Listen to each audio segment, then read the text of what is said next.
Okay, welcome to our last topic for math. So hopefully by now we're all feeling really comfortable with the law of sines, and from the tests and homeworks it looks like getting most of those problems right. So today we're going to move on a little bit into the law of cosines.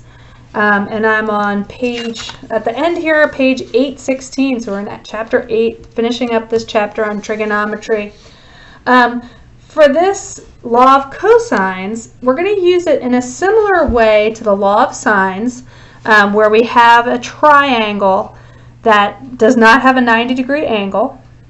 Okay, but in this, when we talked about the law of sines, you needed to know one angle and its opposite side, remember, because we had to set those ratios equal to each other.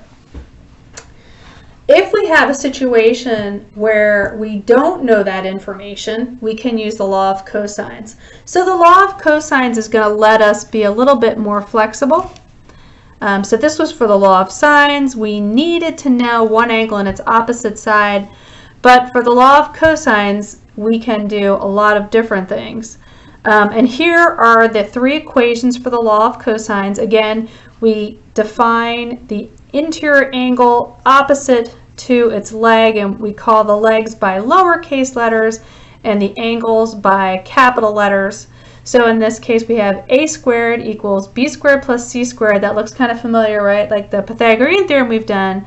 But then remember, it's not a right triangle. We also have to have this minus 2bc cosine a. And you see a pattern here. I have BC and BC, and then A here and the A angle at the end. And you'll see that pattern follows through. If I have an A squared C squared, then I have an AC as the coefficient before the cosine, and the angle is the same as the side that I'm solving for, and same with C. Okay, so each of the three equations has four quantities, three sides, and one angle. So you have to know three of the four quantities to find the fourth.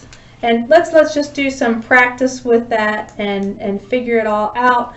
This is just a really important, I just keep mentioning this, and I'm just going to mention it again because it's just such an important thing, that the law of sines and law of cosines will work on all triangles. I know some of you have asked me, and we've gone through that, about proving how we can use it on a right triangle if we wanted to, but also talking about how it's more complicated and that we'd rather just use those trig functions of sine, cosine, and tangent, but those will only work on right triangles. Okay, so law of sines and law of cosines on all triangles, fundamental trig functions of sine, cosine, tangent, only on the right triangles. So that's going to be an important thing to remember for your tests and final exams. If you have a different type of triangle, you're going to have to know, what can I use here, what can't I use here? And that will be, it'll be easy to tell because we'll tell you at least enough information to know if you have a right triangle. But you'll have to know if you don't have a right triangle, you're going to need to use this law of sines or law of cosines. Okay, so let's take a look at this example 8, where we want to find the missing angle A for the triangle below. So let's take a look at what we're given here. We're given the sides. B is 5, A is 6, and C is 7, but we don't know any of the angles. And so we can see we can't use that law of sines here, because remember, at the top of the page, in order to use the law of sines, you must know one angle and its opposite side. Here, we don't know any angles. All we know are the sides. So we're going to have to use that law of cosines to solve for the angles. Okay, in this case, we're going to solve for the missing angle A. So we'll start off looking for A. And so let's go on to the next page here, kind of keeping that diagram in mind and moving on to the next page here. Angle A is desired, and we don't know any of the other angles, so can't use law of sines, just what I said. We have to use law of cosines. And we're going to go ahead and use that first law because we are looking for this A. Okay, and we know B, we know C, and we know A, small a. Remember, there's that difference between the small a, just like law of sines, are the legs, and the capitals are for the angles. That's just the the nomenclature we're using for this class, and that kind of helps you organize and make sure you're using things correctly. Okay, so let's go ahead and substitute all these checks that I put in there that we know into our equation. So we knew that small a is 6, so we'll put that in there. Small b is 5, we put that in, and small c is 7. And then we have the 2, and remember BC 5, 7 cosine a. Okay, I'm going to slide this out of the way, this figure, because we got all the information we need from here. And let's keep moving down here. Let's go ahead and evaluate the terms. 6 squared is 36, 5 squared is 25, 7 squared is 49, 2 times 5 times 7, so we get 10 times 7 is 70. We'll keep that minus sign in there and cosine A. We'll go ahead and simplify a little bit more by adding the 25 and 49. That gives us 74. We can say that's all that changed from number 3 to number 4, is that we just put those two constants together. Now we're going to subtract 74 from each side. I'll go ahead and write it here. Minus 74, this will go away. And 36 minus 74, again, you can put that in your calculator. If you want to go ahead and check your math, 36 minus 74, and that even gives you the negative sign, negative 38.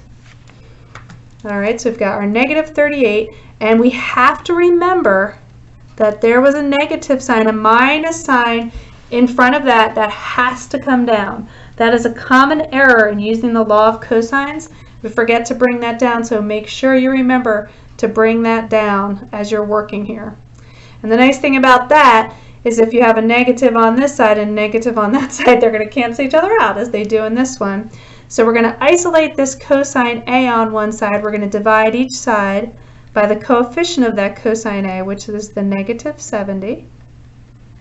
And so we wind up with, they just switch the order here, cosine A, because those two will cancel out, equals negative 38 over negative 70. And we'll put that in our calculator. I've already had the negative 38 divided by 70 negative. And remember, we talked about when we're using trig functions, we're just going to go out 3 decimal places. So that's 0.543 is plenty of detail there. And then we need to find the inverse cosine of that. So 0.543 inverse cosine, and I get that 57.1, etc. But we'll just take that out to 1 decimal place, and like I said, we'll let you know how far we want you to report that on the tests and exams. But usually 1 decimal place is going to be fine. So these are the 8 steps that you're going to follow to use the law of cosines. Now, you might use a different equation if you're looking for a different angle, or if you have different information that you need. You'll plug in your constants in a different way. But these are the steps you're going to follow. Find your equation, substitute in your information, evaluate your terms, add your terms if possible, subtract. You're going to have to kind of figure out what you need to do based on what problem it is. This is kind of the algebraic steps. If you're looking for the angle, you might have to take the inverse cosine and to evaluate depending on what you're looking for. But this is kind of a good outline of how to step through and solve this as you're looking through it. Let's take a look at another problem, and then I'm going to have you try one as well.